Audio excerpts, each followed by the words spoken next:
Times 14 বাংলায় আপনাদের সকলকে স্বাগত। শুরু করছি আজকের দেশ বিদেশ।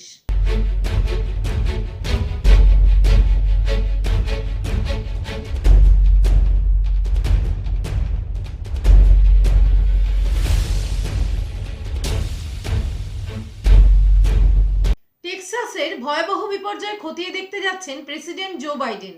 প্রবল ঠান্ডা আর তুষারঝড় বিপর্যস্ত করে তুলেছে টেক্সাসের জনজীবন। প্রায় এক সপ্তাহ হতে চলল, পরিস্থিতি এখনো স্বাভাবিক হয়নি। জাতীয় বিপর্যয় ঘোষণা করেছেন মার্কিন প্রেসিডেন্ট জো বাইডেন। এর ফলে দক্ষিণ পশ্চিম এই প্রদেশটির বিভিন্ন সাহায্য পেতে সুবিধা হবে।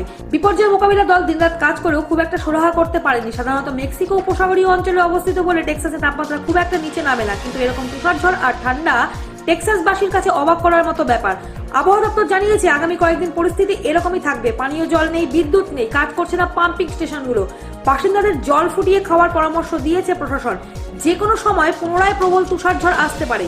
শুধু টেক্সাস নয়, প্রতিকূল আবহাওয়া দেখা দিতে পারে নিউ ইয়র্ক সহ বেশ কিছু জায়গায়। আগেই মিশিগান সফর বাতিল করেছিলেন মার্কিন প্রেসিডেন্ট। নিজে কয়েকদিনের ভেতরে টেক্সাস যাওয়ার কথা ঘোষণা করেছেন তিনি। যদিও ভোটে এখানে হেরেছিলেন বাইডেন, কিন্তু এই কঠিন পরিস্থিতিতে অতীত অভিজ্ঞতা মনে রাখতে চান না তিনি। কথা দিয়েছিলেন তিনি সকলের প্রেসিডেন্ট হবেন। ইতিমধ্যে প্রদেশটির রিপাবলিকান গভর্নর গ্রেগ অ্যাবট জানিয়েছেন প্রেসিডেন্ট সব রকম সাহায্যের আশ্বাস দিয়েছেন। ইতিমধ্যে মৃত্যু হয়েছে প্রায় 30 জনের, বহু মানুষ নিখোঁজ। বেশ কিছু এলাকায় সাধারণ মানুষকে জায়গা দেওয়ার জন্য মল বা গির্জা খুলে দেওয়া হয়েছে। এই পরিস্থিতির মধ্যে মাথাচাড়া দিতে পারে করোনা, এমন সম্ভাবনা উড়িয়ে দেওয়া যাচ্ছে না। তবুও মার্কিন প্রেসিডেন্ট ডাক দিয়েছেন এক হয়ে লড়াই করার। কথা দিয়েছেন যত তাড়াতাড়ি সম্ভব বেশিরভাগ এলাকায় বিদ্যুৎ সরবরাহ স্বাভাবিক করার চেষ্টা করা হবে। টেক্সাস বিপর্যয়ের জন্য একটি বিশেষ কমিটিও করেছেন তিনি। Bureau report, Times 14 Bangla. 24 মে থেকে বিশ্ববিদ্যালয়গুলো খুলে দেওয়া হবে বলে জানিয়েছেন বাংলাদেশের শিক্ষামন্ত্রী। 17 মে থেকে সরকারি বিশ্ববিদ্যালয়গুলোর আবাসিক হল ও 24 মে থেকে বিশ্ববিদ্যালয়গুলো খুলে দেওয়া হবে বলে জানিয়েছেন বাংলাদেশের শিক্ষামন্ত্রী ডাক্তার দীপু মনি। সোমবার দুপুরে সংবাদ সম্মেলনে একথা বলেছেন তিনি। শিক্ষামন্ত্রী জানান, এই সময়ের মধ্যে বিশ্ববিদ্যালয়ের শিক্ষক শিক্ষার্থীদের অগ্রাধিকার ভিত্তিতে টিকা দেওয়া হবে। এরই মধ্যে যেসব বিশ্ববিদ্যালয়ে শিক্ষার্থীরা হলে প্রবেশ করেছে তাদেরকে হল ত্যাগ করতে হবে। তিনি বিসিএস পরীক্ষা এবং আবেদনের তারিখ বিশ্ববিদ্যালয় খোলার সঙ্গে সামঞ্জস্য রেখে পিছিয়ে দিতে সংশ্লিষ্ট কর্তৃপক্ষকে আহ্বান জানান। গত বছরের 27 মার্চ করোনার প্রাদুর্ভাব রুখতে সব শিক্ষা প্রতিষ্ঠান বন্ধ করে দেওয়ার ঘোষণা করা হয়। কয়েক ধাপ বাড়ানোর পর 28 ফেব্রুয়ারি পর্যন্ত ছুটি ঘোষণা করা হয়। Bureau report, Times 14 Bangla. White house ছাড়ার পর এই প্রথম জনসমক্ষে আসলেন প্রাক্তন মার্কিন প্রেসিডেন্ট। ফুরিয়ে যায়নি ডোনাল্ড ট্রাম্প, সরেও যাননি জনসমাজ থেকে। আসন্ন কনজারভেটিভ পলিটিক্যাল অ্যাকশন কনফারেন্সে বক্তব্য রাখতে আসছেন তিনি। রক্ষণশীলদের সংগঠন কনজারভেটিভ পলিটিক্যাল অ্যাকশন কনফারেন্স আয়োজিত সমাবেশে বক্তব্য রাখবেন সদ্য প্রাক্তন মার্কিন প্রেসিডেন্ট ডোনাল্ড ট্রাম্প। আগামী 28 ফেব্রুয়ারি ফ্লোরিডায় অনুষ্ঠিত হতে চলেছে রক্ষণশীল আমেরিকানদের এই সভা। আমেরিকার রক্ষণশীল রাজনীতি ও রিপাবলিকান পার্টির ভবিষ্যৎ নিয়ে ট্রাম্প এই সভায় কথা বলবেন বলে জানানো হয়েছে। গত 20 জানুয়ারি হোয়াইট হাউস থেকে বিদায় নিয়েছিলেন ট্রাম্প। তারপর কার্যত নীরবই ছিলেন প্রাক্তন মার্কিন প্রেসিডেন্ট। কিন্তু হঠাৎ করেই তিনি ফ্লোরিডায় সমাবেশে উপস্থিত থাকবেন। বিশেষজ্ঞ মহল জানাচ্ছে, ওই সভায় উপস্থিত থেকে ট্রাম্প সম্ভবত তার পরবর্তী রাজনৈতিক তৎপরতা শুরু করার বার্তা দিতে পারেন। Bureau report, Times 14 Bangla. ভয়াবহ দুর্ঘটনার কবলে মেক্সিকোর বায়ুসেনার বিমান, মৃত 6 জন আধিকারিক। ভয়াবহ বিমান দুর্ঘটনা ঘটল মেক্সিকোয়। দুর্ঘটনার কবলে পড়ল সে দেশের বায়ুসেনার একটি বিমান। ঘটনায় মারা গিয়েছেন 6 জন সেনা আধিকারিক। সূত্রের খবর, মর্মান্তিক এই দুর্ঘটনাটি ঘটেছে মেক্সিকোর দক্ষিণ পূর্বের রাজ্য ভেরাক্রুজের এমিলিয়ানো জাপাটা মিউনিসিপ্যালিটির অন্তর্গত জালাপা এলাকায়। জানা গিয়েছে, জলাপার স্থানীয় এয়ারপোর্ট থেকে সকালে ওড়ার পরই মেক্সিকোর এয়ারফোর্স লিওজেট 45 বিমানটি দুর্ঘটনার কবলে পড়ে। সেই দুর্ঘটনাতেই প্রাণ হারান 6 জন সেনা আধিকারিক। এই প্রসঙ্গে সরকারি বিবৃতিও জারি করা হয়েছে। তবে ওই বিবৃতিতে দুর্ঘটনার কোনো কারণই উল্লেখ করা হয়নি। এমনকি জানানো হয়নি ওই সময় বিমানটিতে ঠিক কজন সদস্য ছিলেন কিংবা দুর্ঘটনার পর কেউ বেঁচে গিয়েছেন কিনা। তবে সরকারিভাবে স্বীকার করে নেওয়া হয়েছে এই দুর্ঘটনায় মেক্সিকো সেনার 6 জন জওয়ান মারা গিয়েছেন। Bureau report, Times 14 Bangla. গণতন্ত্রের আওয়াজ থামিয়ে দিয়ে নৈশ অভিযান শুরু করেছে বার্মিজ সেনা। সেনা অভ্যুত্থানের পর মায়ানমারে শুরু হয়েছে অসহযোগ আন্দোলন। রাজধানী নাইপিদাও থেকে শুরু করে ইয়াঙ্গান পর্যন্ত ছড়িয়ে পড়েছে বিক্ষোভের আঁচ। পুলিশের গুলিতে এ পর্যন্ত মৃত্যু হয়েছে 3 জনের। এহেনো নামাডলে এবার গণতন্ত্রের আওয়াজ থামিয়ে দিতে নৈশ অভিযান শুরু করেছে টাটামাদাও বা বার্মিজ সেনা। ফেব্রুয়ারির 1 তারিখ দেশের দখল নেয় মায়ানমারের সেনাবাহিনী। ভোটে কারচুপির অভিযোগে বন্দী করা হয় প্রশাসক আং সান সুকি সহ গণতান্ত্রিক সরকারের প্রতিনিধিদের। দেশের স্বার্থে এই পদক্ষেপ বলে দাবি করে সেনাবাহিনী। এমনকি প্রথম সপ্তাহে বিক্ষোভকারীদের বিরুদ্ধে এই অর্থে কোনো কড়া পদক্ষেপও করেনি টাটামাদাও।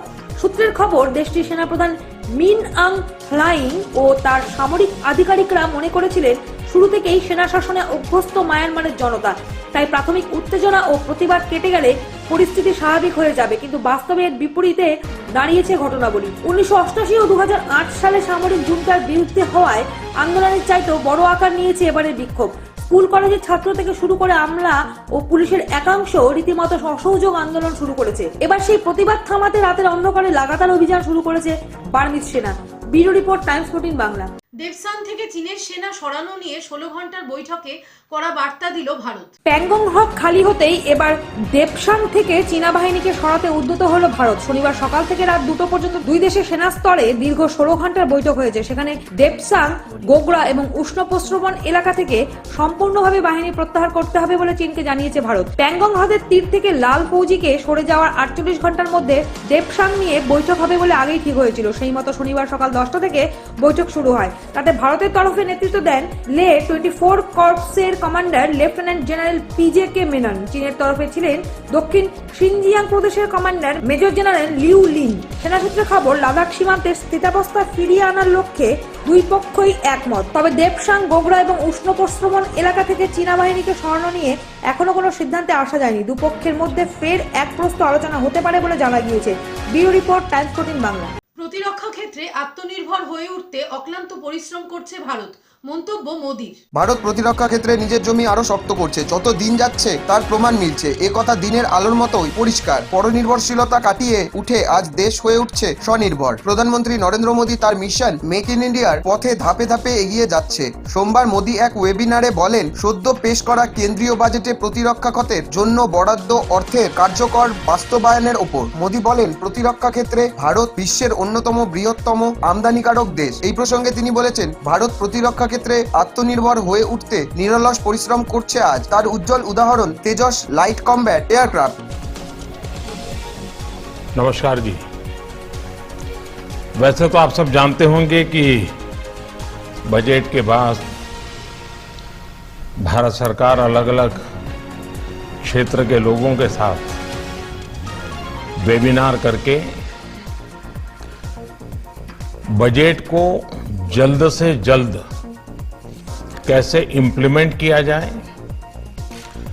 बजट को इम्प्लीमेंट करते समय किस प्रकार से प्राइवेट कंपनीज को भागीदार बनाया जाए और बजट को इम्प्लीमेंट करने का साथ मिलकर के रोड मैप कैसे बने, इस पर चर्चाएं चल रही हैं।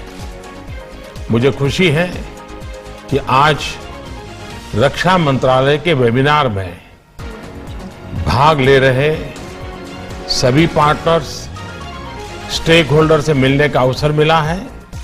मेरी तरफ से आप सबको अनेक अनेक शुभकामनाएं।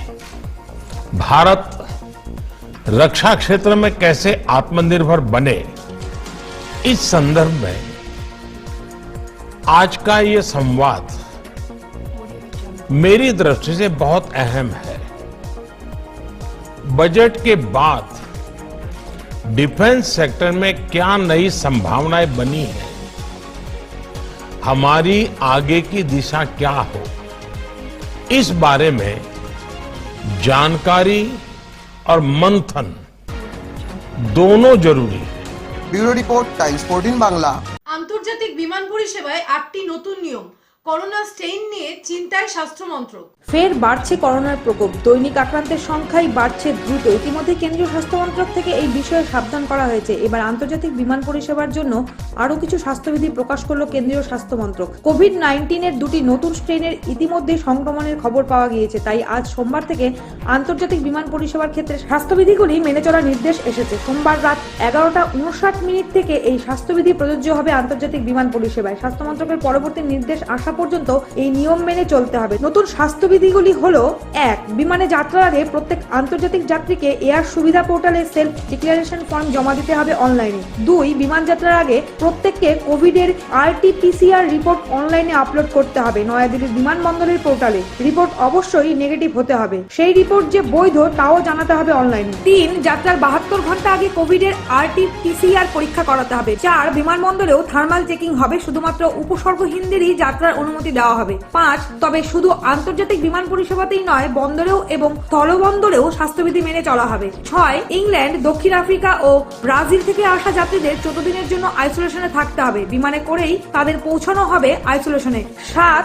ইউরোপ, মধ্যপ্রাচ্য ও ইংল্যান্ড থেকে আসা যাত্রীদের আসার পরে নিজেদের খরচেই ফের পরীক্ষা করাতে হবে। 8. বিমানবন্দর ছেড়ে বেরোনোর আগেই যাত্রীদের নিজেদের লালারসের নমুনা জমা দিতে হবে। রিপোর্ট নেগেটিভ এলেও আগামী 14 দিন নিজেদের স্বাস্থ্যের দিকে নজর রাখতে হবে। রিপোর্ট পজিটিভ এলে যথাযথ স্বাস্থ্যবিধি মেনে চিকিৎসা করাতে হবে। বাড়ছে করোনা সংক্রমণ, 7 দিনের জন্য লকডাউন জারি হলো মহারাষ্ট্রের অচলপুর ও অমরাবতীতে। সম্প্রতি করোনার নয়া প্রজাতিকে ঘিরে নতুন করে আশঙ্কার মেঘ ঘনাচ্ছে, আর তার সূত্রপাত ঘটেছে মহারাষ্ট্রে। বাড়তে থাকা সংক্রমণে লাগাম টানতে অমরাবতী জেলার 2 শহরে 7 দিনের জন্য নতুন করে লকডাউন ঘোষণা করলো মহারাষ্ট্র সরকার। অমরাবতী এবং অচলপুর নামে ওই 2 শহরে 1 সপ্তাহের জন্য লকডাউন ঘোষণা করা হয়েছে রবিবার দুপুরে সাংবাদিক বৈঠকে রাজ্যের মন্ত্রী যশোমতী ঠাকুর নতুন করে লকডাউনের ঘোষণা করেন। এর আগে অবশ্য রবিবার সকাল থেকে সোমবার সকাল পর্যন্ত 24 ঘন্টার জন্য অমরাবতীতে লকডাউনের ঘোষণা করেছিলেন জেলা শাসক শৈলেশ নৌল, কিন্তু তাতেও সংক্রমণে লাগাম পরানো যায়নি। এবার 1 সপ্তাহের পুরোপুরি লকডাউনের ঘোষণা করলো মহারাষ্ট্র সরকার। ইতিমধ্যে কোভিড বিধি পালনের ক্ষেত্রেও কড়াকড়ি জারি করা হয়েছে। বিধিভঙ্গ হলে কড়া ব্যবস্থা নেওয়ার হুঁশিয়ারিও দিয়েছে প্রশাসন। পুনেতে রাত 11টা থেকে সকাল 6টা পর্যন্ত জারি হয়েছে night curfew. Bureau report, Times 14 Bangla.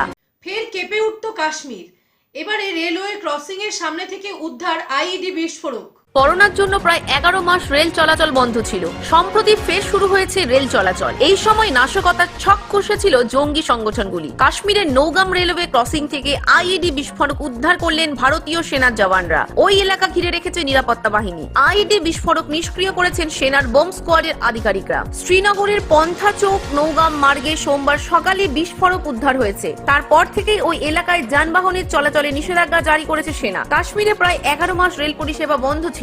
কিছুদিন আগে আবার রেল চলাচল শুরু হয়েছে সেখানে। নৌগামের রেল লাইনের 100 মিটার দূর থেকে উদ্ধার হয়েছে বিস্ফোরক। সোমবার সকালে লাইনের ধারে সন্দেহজনক একটা জিনিস পড়ে থাকতে দেখেন রেল কর্মীরা। তড়িঘড়ি সেনাকে জানান তারা। কয়েক মিনিটের মধ্যে সেখানে হাজির হয় সিআরপিএফ এর দল। সিআরপিএফ এর রোগ পরীক্ষা করে দেখেন পরিত্যক্ত অবস্থায় পড়ে থাকা ব্যাগে রয়েছে আইইডি। যাত্রী ও রেল কর্মীদের স্টেশন এলাকা থেকে দ্রুত নিরাপদে সরিয়ে নেন জওয়ানরা। Bureau report, Times 14 Bangla. Congress নেতার হুমকির পর অমিতাভের বাড়ির নিরাপত্তা বাড়ালো উদ্ধবের সরকার। কংগ্রেস নেতা নানাভাউ পাটোলের হুমকির 3 দিনের মাথায় অমিতাভ বচ্চনের জুহুর বাংলো নিরাপত্তা বাড়ালো মহারাষ্ট্র সরকার। রবিবার থেকে অমিতাভের বাংলো জলসার বাইরে পুলিশ কর্মীর সংখ্যা বাড়ানো হয়েছে। কেন্দ্রীয় সরকারের বিরুদ্ধে মুখ না খুললে শুটিং বন্ধ করে দেওয়া হবে অমিতাভ এবং অক্ষয় কুমারের। গত বৃহস্পতিবার এমনই হুমকি দেন নানাভাউ। তার জেরেই এই নিরাপত্তা বৃদ্ধি বলে মনে করা হচ্ছে। ঘটনাচক্রে মহারাষ্ট্রের সরকারের শিবসেনার অন্যতম জোট শরিক কংগ্রেস। নাম জানাতে অনিচ্ছুক জুহুর এক পুলিশ আধিকারিকের কথা সাবধানতার জন্য সাময়িকভাবে এই ব্যবস্থা করা হয়েছে। তবে কি কারণে অমিতাভের বাংলোর বাইরে নিরাপত্তা বাড়ানো হলো তা নিয়ে কিছু বলতে চাননি তিনি। Bureau report, Times 14 Bangla. প্রশ্নের মুখে তেজস এক্সপ্রেস, নির্দিষ্ট স্থানে যাত্রীদের না নামিয়ে এগিয়ে চলল ট্রেন। থামার কথা ছিল মুম্বাইয়ের আন্ধেরি স্টেশনে, কিন্তু হঠাৎই সেই স্টেশনে না থেমে এগিয়ে গেল ট্রেন। এমন ঘটনা ঘটিয়েছে দেশের অন্যতম জনপ্রিয় ট্রেন তেজস এক্সপ্রেস। কিন্তু কেন নির্দিষ্ট একটি স্টেশনে ট্রেনটি দাঁড়ালো না তা নিয়ে প্রশ্ন উঠেছে। এমনকি এই ঘটনার পিছনে কি কারণ তা খতিয়ে দেখতে তদন্তের নির্দেশ দিয়েছে পশ্চিম রেল। ট্রেন থেকে আন্ধেরিতে যাদের নামার কথা ছিল তাদের মধ্যে অসন্তোষ দেখা যায়। রবিবার আহমেদাবাদ থেকে মুম্বাই যাচ্ছিল তেজস এক্সপ্রেসটি, কিন্তু আন্ধেরিতে না দাঁড়িয়ে সেটি এগিয়ে যায়। ফলে 42 জন যাত্রী স্টেশনে নামতে পারেননি। সঙ্গে সঙ্গে বিষয়টি জানানো হয় রেলের আধিকারিকদের। দাদর স্টেশনে নামানো হয় সেই 42 জন যাত্রীকে। যাত্রীরাও বিষয়টি নিয়ে অসন্তোষ প্রকাশ করেন। অনেকেই ঘটনাটি টুইটে তুলে ধরেন যাতে রেলমন্ত্রী পীযূষ গোয়েলের নজরে আসে বিষয়টি। অনেকেই চালকের বিরুদ্ধে কড়া পদক্ষেপের দাবি করেছেন। Bureau report, Times 14 Bangla. দীর্ঘ 2.5 বছর পর জামিন পেলেন সমাজকর্মী ভারভারা রাও। 2.5 বছর কেটে গিয়েছে জেলের অন্ধকারে, বারবার আবেদন করেও জামিন মেলেনি। অবশেষে সোমবার 6 মাসের জন্য জামিন পেলেন সমাজকর্মী ভারভারা রাও। চিকিৎসার সাথে তার জামিন মঞ্জুর করেছে বোম্বে হাইকোর্ট। ভীমা কোরেগাঁও মামলায় 2018 সালের অগাস্ট মাস থেকে জেলে রয়েছেন অশীতিপর ভারভারা রাও। সেখানে গুরুতর অসুস্থ হয়ে পড়েন তিনি। দুবার তাকে হাসপাতালে ভর্তিও করা হয়। বর্তমানে মুম্বাইয়ের নানাবতী হাসপাতালে চিকিৎসাধীন রয়েছেন তিনি। সেই চিকিৎসার স্বার্থে এদিন ভারভারা রাওয়ের জামিন মঞ্জুর করলো হাইকোর্ট। তবে কয়েকটি শর্ত রেখেছে আদালত। হাইকোর্ট নির্দেশ দিয়েছে জামিনে থাকাকালীন মুম্বাইয়ে থাকতে হবে ভারভারা রাওকে। তদন্তের স্বার্থে এনআইএ ডাকলে তাকে হাজিরা দিতে হবে। পাসপোর্ট জমা রাখতে হবে কেন্দ্রীয় তদন্তকারী সংস্থার কাছে। Bureau report, Times 14 Bangla. ফের ভোলবদল আবহাওয়ার, বিভিন্ন রাজ্যে বৃষ্টিপাতের পূর্বাভাস জারি। দেশের বিভিন্ন অংশে ফের একবার আবহাওয়ার মেজাজ বদলের ইঙ্গিত। আইএমডির মতে এই সপ্তাহে দেশের উত্তর ভাগের পাহাড়ি এলাকায় বৃষ্টি হতে পারে। এছাড়া এই সপ্তাহে দেশের বিভিন্ন অংশে পশ্চিমী ঝঞ্ঝার জেরে প্রভাব পড়তে পারে, যার ফলে দেশের বিভিন্ন রাজ্যে বৃষ্টির আশঙ্কা থাকছে। হিমাচল প্রদেশ, জম্মু কাশ্মীর সহ বিভিন্ন অংশে তুষারপাতের পূর্বাভাসও রয়েছে। এদিকে কলকাতা সহ দক্ষিণবঙ্গে মেঘরোদের খেলা চলবে, তবে দিনের বেলা তাপমাত্রার ঊর্ধ্বমুখী গ্রাফ জারি থাকবে। উত্তরবঙ্গের বেশ কিছু জায়গায় হালকা বৃষ্টির সম্ভাবনা থাকছে। জম্মু কাশ্মীর, গিলগিট, বালুচিস্তান ও লাদাখের বেশ কিছু জায়গায় হালকা থেকে মাঝারি বৃষ্টিপাত ও তুষারপাতের ঘটনা ঘটতে পারে। হিমাচল প্রদেশে 21 থেকে 25 ফেব্রুয়ারি উচ্চ এলাকাগুলিতে আবহাওয়া ফের বদলাতে পারে। Bureau report, Times 14 Bangla. আজকের দেশ বিদেশ এ পর্যন্তই। আগামীকাল দেশ বিদেশের নানান খবর নিয়ে হাজির হবে টাইমস 14 বাংলা। নমস্কার।